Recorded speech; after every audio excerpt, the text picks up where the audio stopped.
UP, the positivity rate was 0.24%. In Uttarakhand, the positivity rate was 1.01%. In Punjab, it was 2.1%. In Manipur, it was 1.1%. And Goa, it was something around 13% because of the newer party by the outsider in that state. So these are the positivity weekly rates which we have seen and perused by all of us. And we have taken the opinion of medical experts, the Union Health Secretary, and other secretaries as I discussed with you. We have appointed health nodal officers at the district, state, and assembly constituency level, and in all polling states. And in view of COVID concerns, polling time has been increased by 1 hour to all 5 states, and the time will be notified when the notification will be issued of those particular states. In view of emphasis on non-contact based campaign during pandemic conditions, Commission has decided to double the free equitable time allotted to the recognized political parties on Doordarshan and AER during these elections. It is expected that all stakeholders, namely political parties, candidates, campaigners, voters, and authorities engaged in the election process shall be conscious of their prime duty towards public health, safety, and therefore shall abide by the general instructions and other norms of COVID appropriate behavior as mandated by the respective authorities prescribed.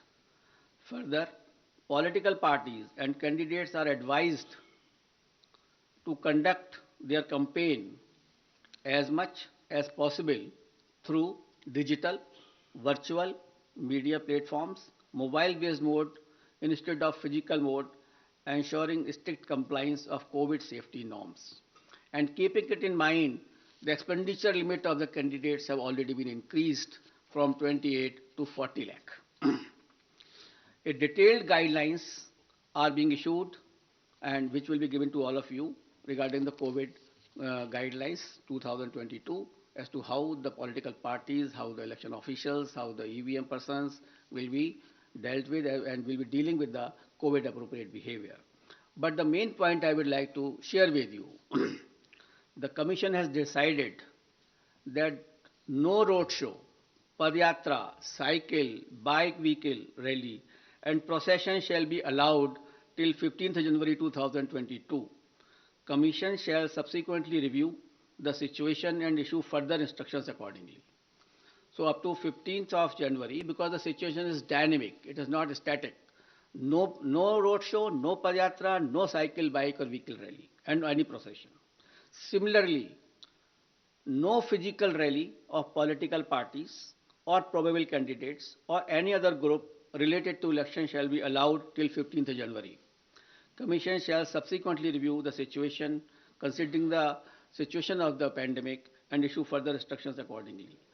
So, up to 15th of January, there is absolutely a moratorium of physical rally and physical road shows. Between 8 p.m. and 8 a.m., no rallies and public meetings. Similarly, like a campaign curfew that on any campaign day, that will continue. No nukkad sabhas will be allowed on public roads, roundabouts, or public streets or corners. Fifth, no victory procession after the counting shall be allowed, and not more than 2 persons shall be allowed to accompany the winning candidate or his or authorized representative to receive the certificate of election from returning officers. So we are reducing the physical contact, physical availability, and we are saying that more and more virtual and virtual rallies, virtual campaign should be done. However, physical rallies during the campaign period, if after considering the situation, which is very dynamic, and when permitted, after the decision of the Commission, shall be conducted subject to adherence to COVID-19 guidelines. The maximum limit of persons allowed for indoor and outdoor rally meeting shall be as per existing directions of SDMAs. For these meetings, political parties shall distribute masks and sanitizer to persons attending and maintain COVID protocol at entry and exit point. Further rallies and meetings shall be allowed only in earmarked places and with prior permission of district administration. Door-to-door campaign, a maximum of 5 persons, including candidates, excluding security personnel, if any, shall be allowed to do door-to-door campaign. Each political party candidate shall have to furnish an undertaking in the application form under Suvidha that it shall abide by all the extant instructions, guidelines in this regard. So an undertaking will also be taken whenever any rally will be allowed. Later on, when we review the situation after 15th or something like that, only then again also these undertakings, COVID guidelines have to be strictly followed with each and every person who is involved in the campaign. Let me Let finish it. him After please that, finish. We'll take up your questions thereafter.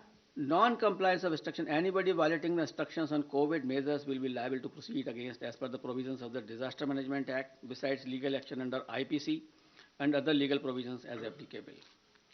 And the prime responsibility will be resting with the CS and DO as mandated under the DM Act. And our guidelines specifically reiterate this legal position, and the guidelines will be given to each and every one of you. It is reiterated that in case of breach and disregard to the above guidelines, the Commission will not hesitate in cancelling the rallies or not allowing any further rallies by that party. So the COVID protocol is absolutely quite restrictive and quite strong basically that way, so that we can see that no physical rally will be done up to 15th of January.